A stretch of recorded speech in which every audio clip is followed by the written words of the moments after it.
Hello everyone, welcome back to Automation and BeamNG Drive. My name is Tim, and today we're going to be building a Pope Mobile, because I feel like the Pope Mobile is a bit too slow. Yep, this car right here is the Turbine Thrasher. I just skipped over selecting it because this is what we're going to turn into a Pope Mobile. The interior in it is really nice, in my opinion.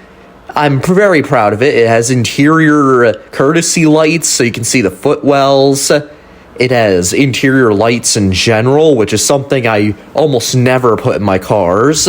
And now I'm gonna speed this up, because this is the building process of the actual Pope containment thing, which is in most Pope mobiles.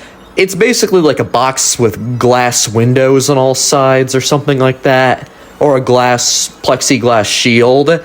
Basically, I'm going to be building this.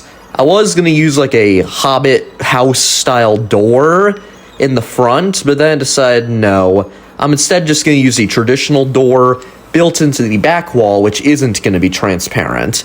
Instead, it's going to be made of the same material that the car is made out of.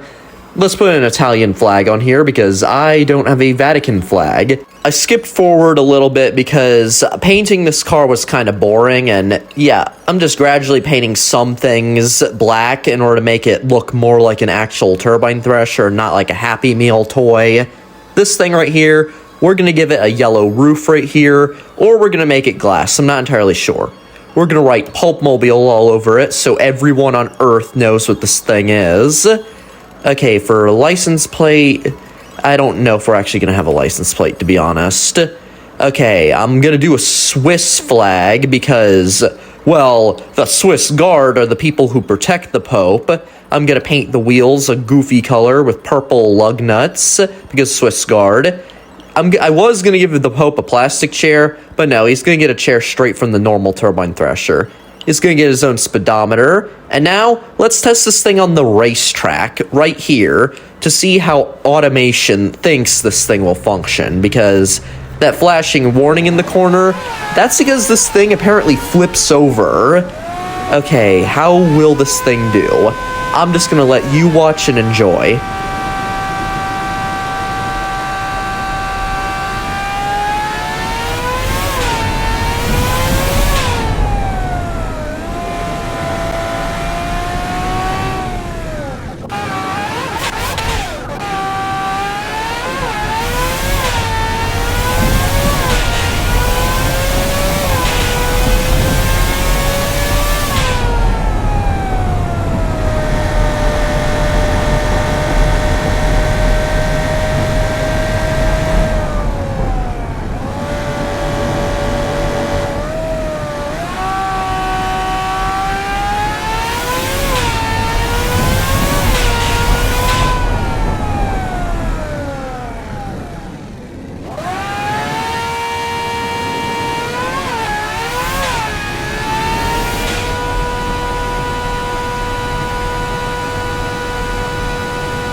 I'll say that 1 minute and 50 seconds on that track, especially for something this prone to flipping over, is pretty good.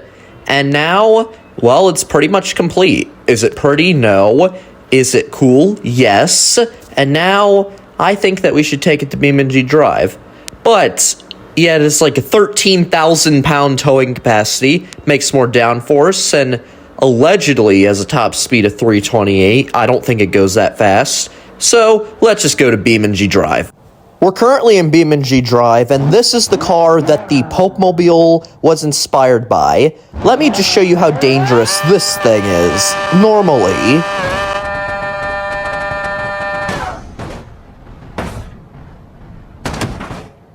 yeah.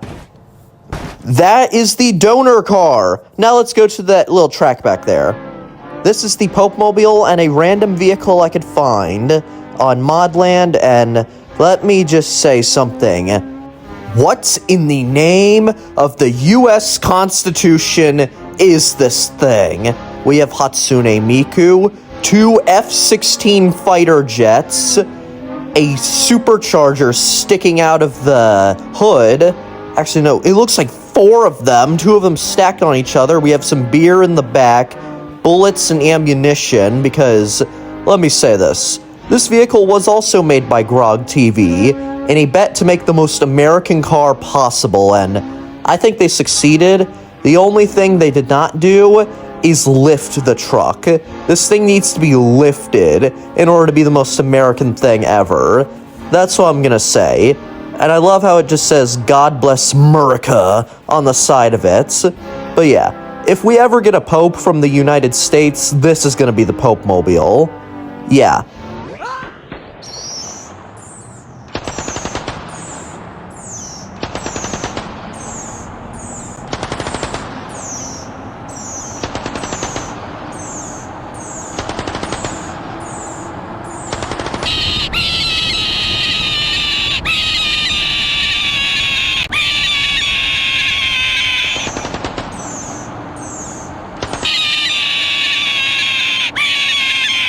I did not modify how this thing sounds.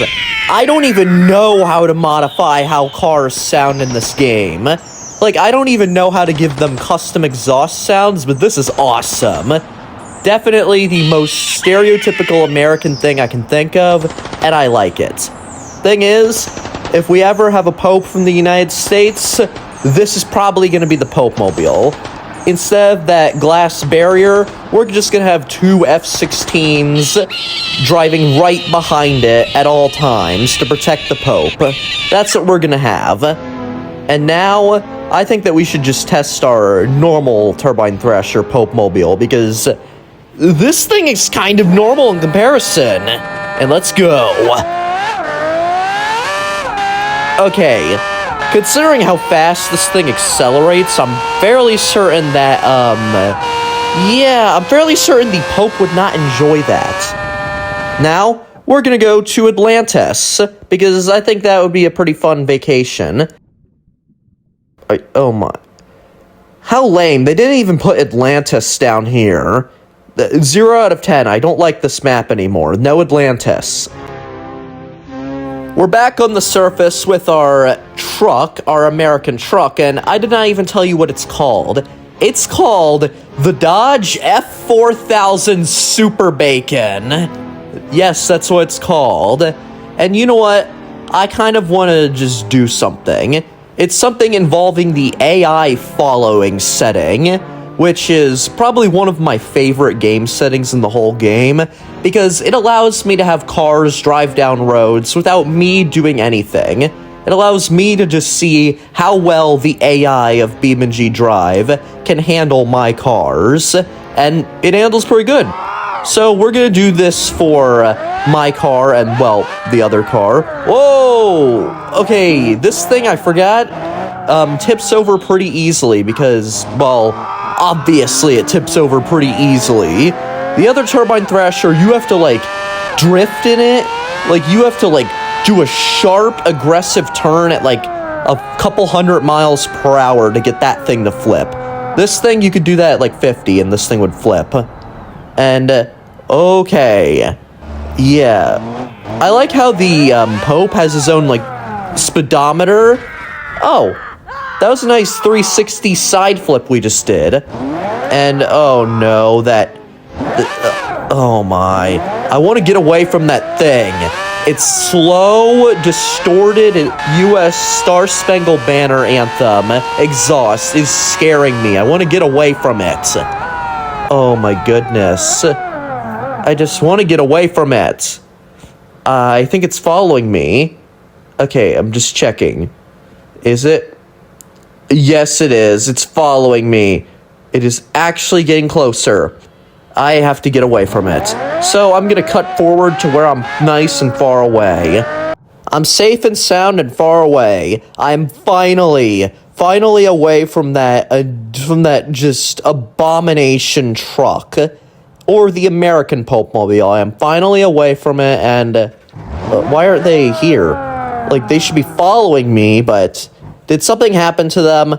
I'm gonna check up on them. Oh my. This thing, whenever it moves, it sounds like it's screaming in agony. The bald eagle cry makes this thing sound like it's screaming in agony whenever it moves. I feel bad for this thing. I want to put it out of its misery because, oh goodness. It lost Miku, it lost its F-16s, and now I'm just going to set it on fire. Hopefully this thing dies, because I really want this thing's suffering to end. It's just making me sad, and I cannot bear to watch it. I just cannot bear to watch it. Now, I think we should just go somewhere else. Let's go to the mountains. When I said let's go to the mountains, I actually meant let's go to somewhere within a vicinity of the mountains. That's right, we're at the Automation BeamNG racetrack, and we're going to be taking this thing around in person to see how well it is at not flipping over, or flipping over, depending on what you want to know. And this is a full-time experiment.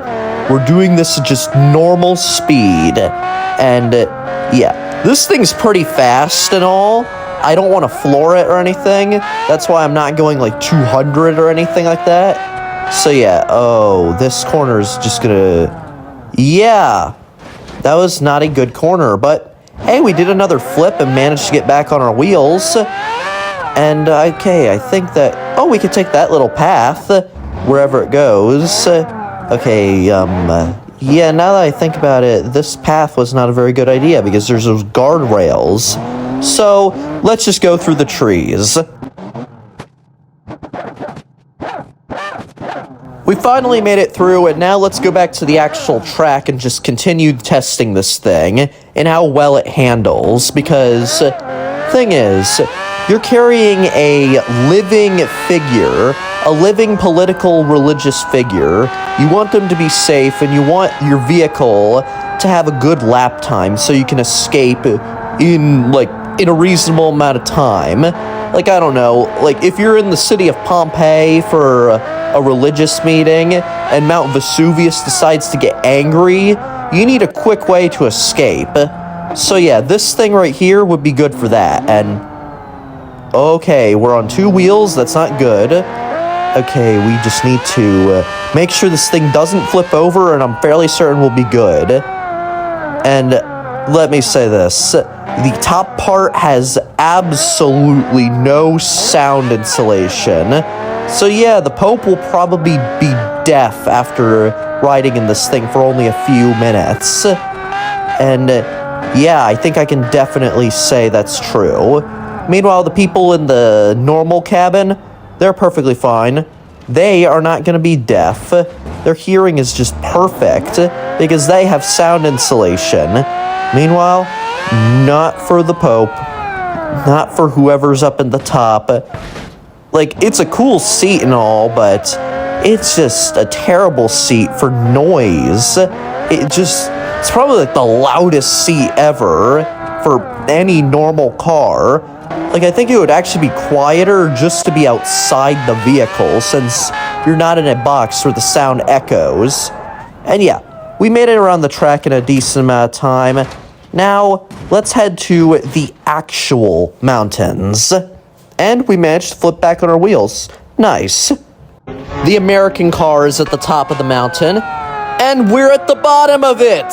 We have to drive all the way up, because I want to test how good this AI is on Stelvio Pass, because thing is, a few months ago, I took my normal turbine thrasher up this road, and it did pretty well, other than hitting the wall a couple of times. This thing's probably gonna flip over. And yeah, considering automation, I'm pretty certain does not have seatbelts. This would be very scary. Oh goodness, I feel bad for whoever's in the Pope seat on this thing. We gotta flip it over. And now, let's keep going up. Also, let me say this. I am going to have a counter for how many times I need to reset the car's position because it gets stuck or something like that, or it flips over, and I'm just gonna cut that part out. If you're wondering why the counter just jumped to 14, it took 13 resettings of the car by pressing the insert key on my keyboard, which is the reset car. Basically, it undoes all damage, undoes everything. Yeah, we went up to 37 because it took a lot of pressing that button to get this car nudged out of the way so it could actually move. Yeah, I reset it there because the steering system was all messed up. And now, let's go back into our Pope container, and yeah, if I were the Pope and I were in this thing, I think I would get motion sickness because of just all the reflections everywhere. Yeah, we're now up at 63 because this road, for some reason, has like stones on the ground. Yeah, those like peg stones right there. It has a bunch of those, and those are really annoying to get around. And yeah, we're at almost 80 now, and we're not even like a third up the road. Are you kidding me? This thing always tries to go there. Now we're up at 112. It took that many. We had to reset the car that many times already, and we're not even halfway up. But yeah, this thing does occasionally bump into the walls and stuff like that. But yeah, now we're back up. Oh, there's the house that signifies that we are about 1/3 of the way up and not even close to being at the top. Yeah, that house right there is a starting spot, but I wanted to start at the very bottom of the map. The interior inside is actually pretty nice, if I say so myself, because it's yellow, orange with like navy blue. I think it's nice. The Pope's seat area is also pretty nice because you have this orange chair, blue carpet floor, you have yellow and white, and, well, you have windows around you, and a speedometer, so you could yell at the drivers and tell them to slow down if they're being annoying. And yeah, I'm fairly certain that if this thing were to exist, sound deadening would be required, or just, like, noise-resistant headphones, things like that. And yeah, we're already at 146, and I like the no texture barriers, they're pretty nice. But yeah, now that I think about it, riding in this thing is you're just asking for motion sickness, because you can see the reflections of things behind you, the reflections of things next to you. It's all over the place, and it's just terrible, to be honest, if you're going fast. If you're going slow, and like, when I mean slow, I mean like 5 miles per hour, it's not that bad. But going down a road like this, nearing 100 miles per hour, yeah, that sounds terrible. And I'm just gonna say it, this view is beautiful. Absolutely a wonderful, gorgeous view. And this thing right here is actually doing pretty good, all things considered. It does have a higher center of mass, so it flips over easier, but this thing is definitely... This thing rides well. It drives well, it rides well. It's not exactly what I would call comfortable, but it's definitely a car that is good to handle, other than its rollover risk. So yeah. And I also like how the AI in certain places actually like goes out far enough to actually make the turn. Like there, it went out far enough to avoid the walls, but on the lower ones it did not. Now, I'm probably just gonna not say anything because I want you guys to enjoy this. We're driving up the Stelvio Pass, which is one of the most beautiful places on Earth, and we're doing it in a V12 Pulpmobile Super Race whatever, and this thing, oh no, oh, are you kidding me? Yep, we're now at 159. Anyway, I'm not gonna say anything until we get stuck again. Bye.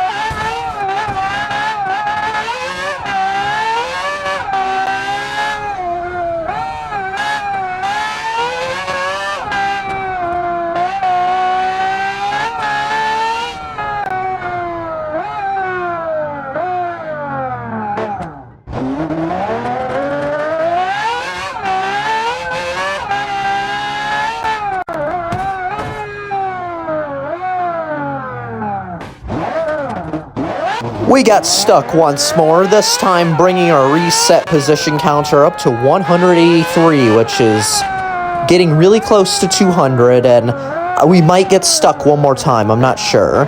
Okay, car, good job for avoiding those, because you're really good at getting stuck on them. And now, okay, will it avoid these? No. We are at 201 now. We finally made it to 200 times I've had to press the insert button to reset this thing's position. Hopefully I don't have to do that anymore, because that is annoying and just not good. It proves that this car is not production ready, because a car should be able to go up this road without getting stuck. But, well, this thing, it's not a normal car, nor is it a production car, so, I don't know, maybe it's okay for all we know. And yeah, this, I believe, is the last turn. There's that gravel parking lot right there, which is one of the highest parking lots in the world. Well, in this particular place, one of the highest ones that aren't in the snowy area. And now, we made it up. It only took us one rollover and 201 repositions. And now, we're in the church parking lot. And I'm gonna go up. Yeah, I can hear the American truck in the background. And now, it's time to find Jesus. What? Why is this door locked? What kind of heathen locked this door? Are you kidding me? I can't even go in. I drove all the way up this mountain and flipped my car over just for that. But hey, the area where my mouse is, that's where we went last video. And you know what? The heavenly lights, I hope they unlock the door. Oh, this door is still locked. Whoever did it probably put like a wall behind the door or something. Or the door is probably just painted on. Now, let's test this thing's top speed, because I am kind of curious about what it is.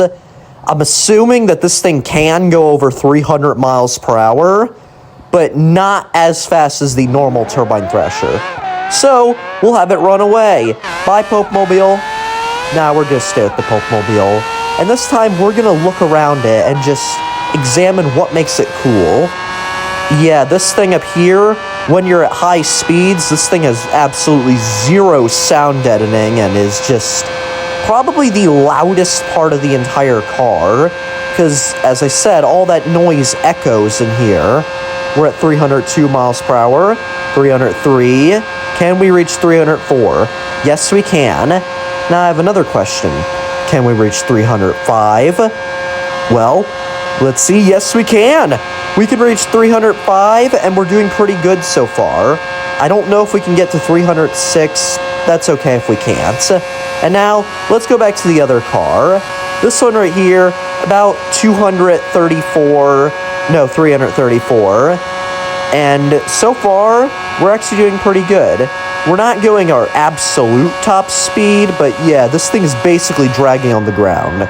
We're back in the interior of the Pope Mobile, just to give you an idea of what it's like down here compared to up here. Yeah, that is horribly loud, and I would not want to sit up there. Meanwhile, this is that. We're back in the normal one. Now we're back in our original turbine thrasher, going 337 or 338, almost 338. Yeah, this thing's basically dragging on the ground. And now, through the power of editing magic, I'm gonna crash. Oh, that was a catastrophic crash that we just had. And yeah, let's see how our occupants are. I don't know, whoever's up here is probably a little injured. But then, down there, how are they? Driver's a little injured, passenger's completely fine. You know what? The fact this thing was like $12 billion to develop really paid off. All that development money paid off. And we built probably the safest car ever. And now, we need one last comparison between the two of them. This right here is what they look like, looking at each other from end to end. Thing is, they're basically the same car, One of them's heavier and has more downforce, so the other one's lighter, is overall faster, and it does not tip over anywhere near as easily as the Pope Mobile one. And if you're wondering why I have the flag of Switzerland, well, the people that guard the Pope's names are the Swiss Guard. You know, the people that wear the weird outfits. Anyway, let's have the Pope Mobile ride off back to the Vatican, off into the sunset. And that's pretty much it. I'm pretty much over with this. And, well, that's all. Bye! I'm kidding. We did not crash into the water like tradition. We didn't. Now you might be wondering, why am I on the Caribbean Nürburgring? Well, I'm here with my T10 race car, which is the only car I've ever successfully driven around here. And we're gonna be going right now. Just, this thing is so loud. I don't think you understand just how loud the T10 is. Like, I designed it in automation to have the worst possible exhaust to make it as loud as possible. I think its volume is like 155, and oh. Yeah, we just went off the track. And I think we're doing pretty good. We're not tumbling down the hill, and oh, I can hear the Pope Mobile, and oh goodness, oh, that probably would hurt. Wow. Anyway, that's all I have. See you next time. Bye.